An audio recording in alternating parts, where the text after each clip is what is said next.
ইন্নাল হামদুলিল্লাহ والصلاة والسلام على من لا نبي بعده أما بعد. عن عمر بن الخطاب رضي الله تعالى عنه قال قال رسول الله صلى الله عليه وسلم إنما الأعمال بالنيات إلى آخر الحديث رواه البخاري. আল্লাহ তাআলার কিতাবের পর সবচেয়ে সহিহ যে গ্রন্থ সেটা হলো সহিহ আল বুখারী।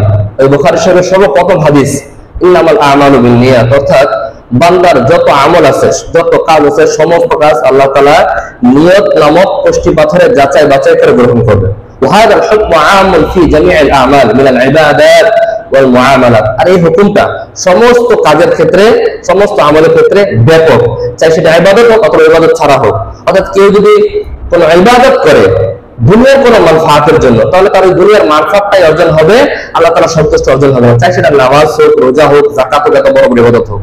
আর কেউ যদি কোনো আমল আল্লাহ তাআলা সন্তুষ্টির জন্য করে, চাই সেটা ইবাদতের অন্তর্ভুক্ত না, যেমন পানাহার, তাহলে এটা আল্লাহ তাআলার সন্তুষ্টির জন্য হবে এবং সে সওয়াব পাবে।